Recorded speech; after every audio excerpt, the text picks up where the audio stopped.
Felicitous greetings, fellow fanatics.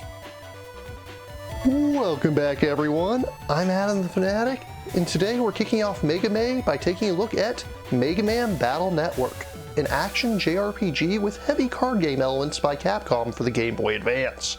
Without any further ado, let's dive in.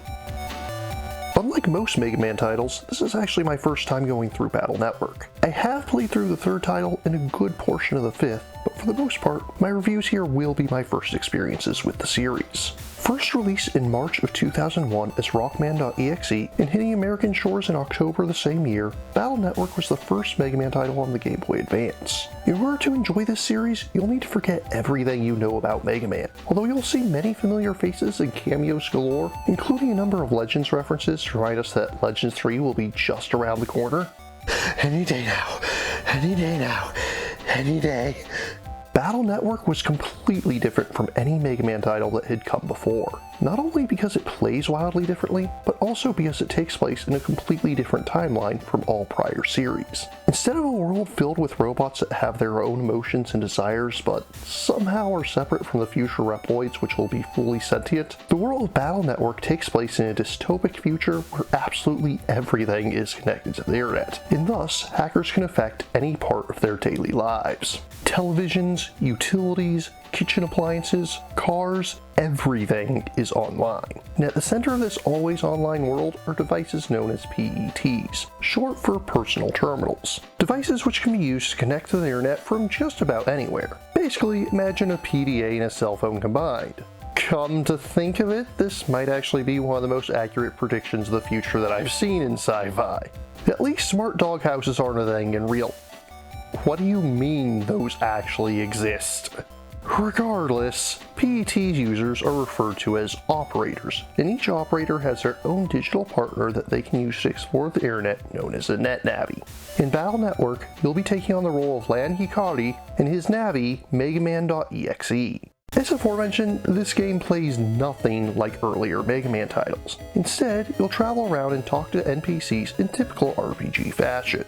The game is divided into the physical world, where you'll control Lan, and cyberspace, where you'll take on the role of Mega Man. You can investigate items all around the physical world in hopes of finding extra chips, while cyberspace will clearly have items marked as octahedrons floating about which can contain new data for chips, zenny to spend at shops, or sometimes even permanent upgrades for Mega Man. Although Mega Man technically has a level in-game, you don't have experience points. Rather, Mega Man's level is judged by the number of upgrades you found. HP ups will boost your HP by 20 up to a maximum of 1000, armors will have most damage while doubling it from a specific element, and power-ups will allow you to choose one of 3 buster stats to upgrade: power, rate of fire, or charge. Your buster starts out quite pathetic. Forget it. Your little piece won't even scratch my paint. But with full upgrades, your buster will be, well, respectable, but it will never be your primary source of damage. Most battles in the game will be your typical JRPG style random encounters. You'll have to fight off viruses by having Lan send battle chip data to Mega Man. Before going into battle, you choose 30 chips to make up your folder, which essentially acts like a deck. At the start of each battle, you'll randomly be given 5 chips to use. Each chip has a code denoted by a letter. You can choose to send multiple chips, but you must either send chips that are all the same type, or all have the same code. Battle chips can do all sorts of things on the battlefield. Most are meant for dealing damage in some form or another, but you also have some that will increase the area which you can move around in on the battlefield, thus decreasing your opponent's mobility in the process, some that will temporarily destroy spaces, some that will give you various forms of defenses, some that will heal you, and, probably the most powerful of these, will temporarily summon another Navi to aid you in battle, unleashing their ability before fading back into the digital ether. After each fight, you'll be given a ranking depending on how well you did. This is judged by how quickly you defeated your foes, how often you moved, how often you were hit by your enemies, and you get a bonus if you manage to delete 2 or 3 viruses simultaneously. You'll either get money or a battle chip that lets you use one of the virus's moves, with higher ranks allowing you to claim better prizes. Naturally, you'll fight harder foes as the game goes on, and every enemy in the game has at least 1 battle chip that you can claim from them. Before long, you'll run across other Navis. This can be either a friendly spar with one of Lan's friends, or it can be an encounter with one of the World 3 operators that controls the viruses that are plaguing AC/DC Town and its networks. These fights are generally fought 1v1 against a single powerful foe rather than multiple weaker enemies. Unlike later games in the series, you'll automatically heal after each battle, so you'll always be in top fighting form. In addition to the rewards from battle, you'll also be able to get new chips in a few other ways. Firstly, you have side quests, many of which are effectively fetch quests where an NPC wants a certain chip or set of chips and will give you something in return for them. There are some chips that can only be obtained this way.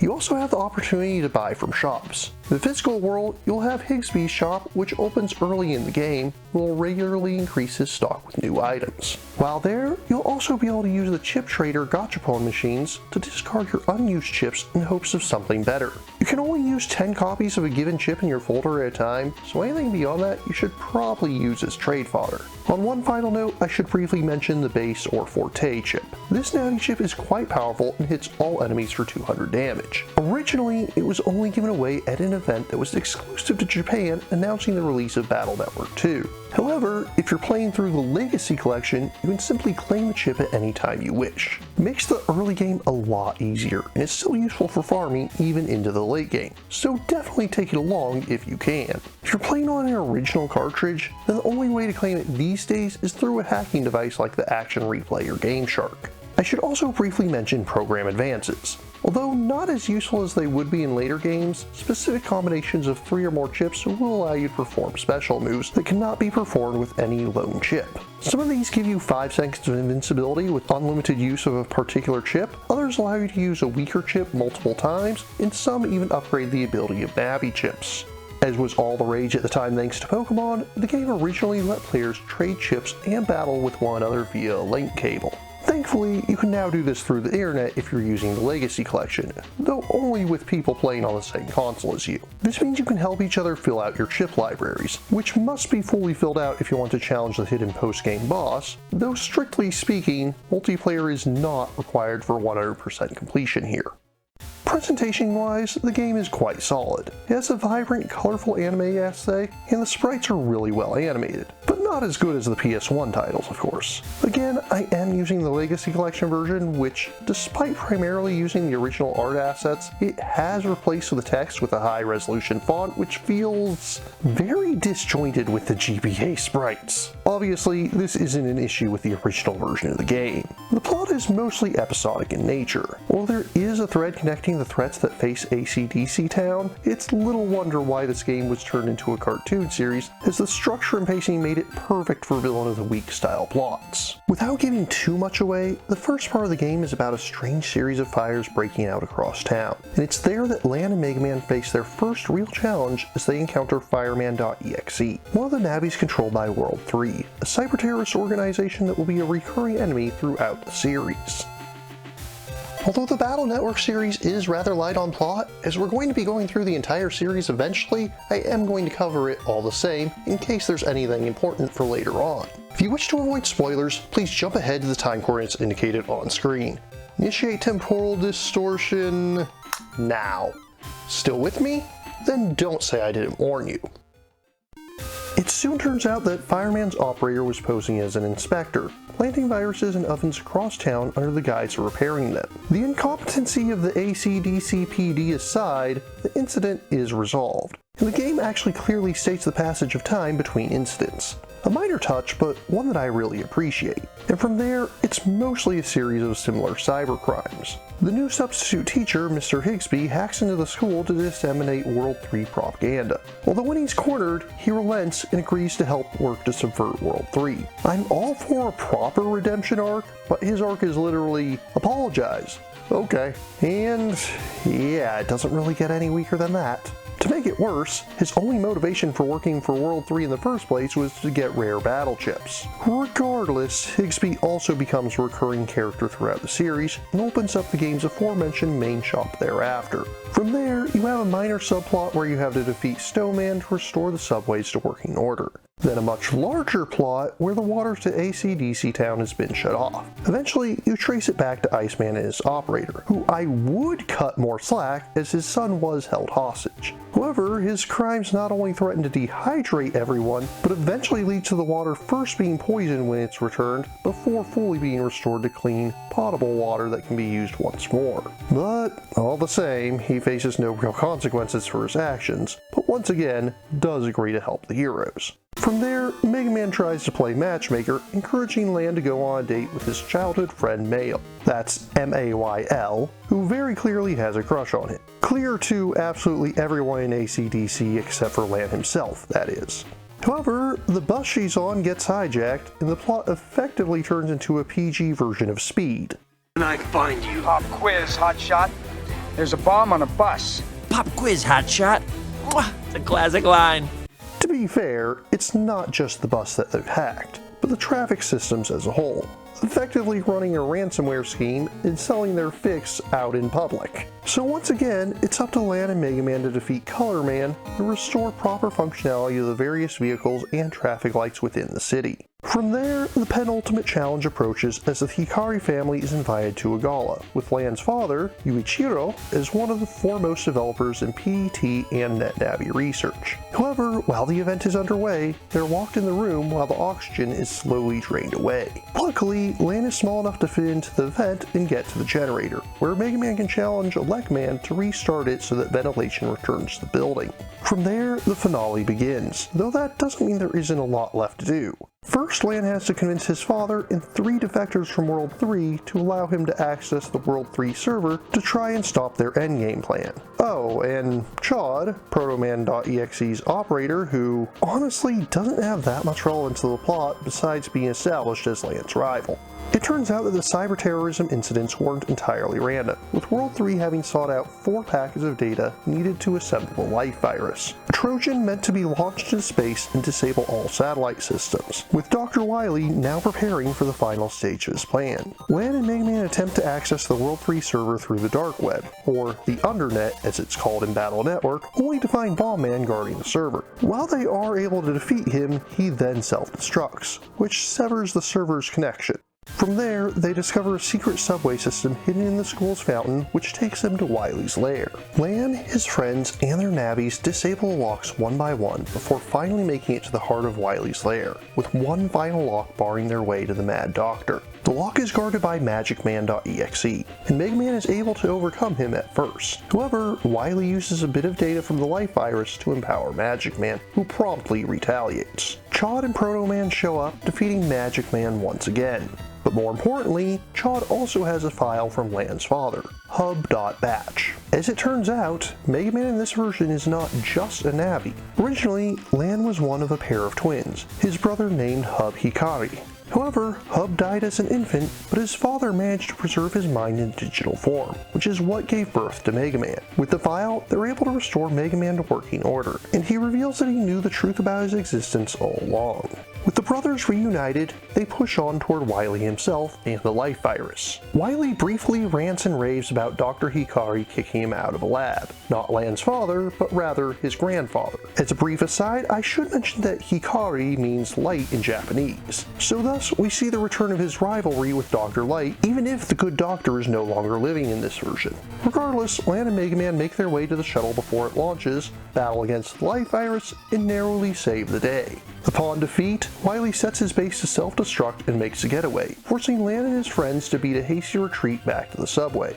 But for now, at least, the day is saved with everyone able to celebrate. Welcome back, Chrononauts. You're just in time to join us for the conclusion. All in all, Mega Man Battle Network is an interesting concept, though it is clear that this was an experimental title. It has its strengths, but much like the very first Mega Man game, was still rough around the edges. Later entries would improve on the concept in a number of ways, but it is a solid concept at least. That being said, it also has its flaws. Firstly, the biggest quality of life change is likely the ability to have multiple folders. Even just having a second folder makes it much easier to have one for fighting bosses and another for farming against weaker enemies. enemies. Secondly, maps are not very well constructed here, especially for the 16 internet areas, which all look more or less the same. Thirdly, the post-game content just isn't that interesting. You have to get every single battleship in the game, and your reward is 3 new boss fights, which are pretty meh, to be honest. Before going into the post-game, I had a playtime of about 22 hours. After farming for everything, this clocked in at nearly 43 hours, and it was not a pleasant experience. But you can quite easily ignore the post-game, and if you do, it's still an enjoyable title, and a unique experience which spawned an entire subgenre, with modern games such as One Step from Eden clearly being inspired by it. Some players recommend skipping this one, but if you get the Legacy Collection, I vehemently disagree. Aside from the post-game content, it's an enjoyable, even if flawed, adventure, and I find Mega Man Battle Network to be worthy of a solid 7.3 out of 10. If you're interested in trying Mega Man Battle Network for yourself, the easiest way to do so these days is through the Mega Man Battle Network Legacy Collection 1, which contains the first 3 titles in the series. It's available for PC via Steam, as well as all major consoles. If you're interested in purchasing or learning more, links are included in the description. But what about you? What do you think of Mega Man Battle Network? Which Game Boy Advance games do you want to go back and try? If you have any questions, remarks, or opposing points of view, leave them in the comments down below. And don't forget to like, share, subscribe, and ring that bell. And if you really enjoy my work, please consider funding my channel on Patreon. Until next time, farewell, fellow fanatics.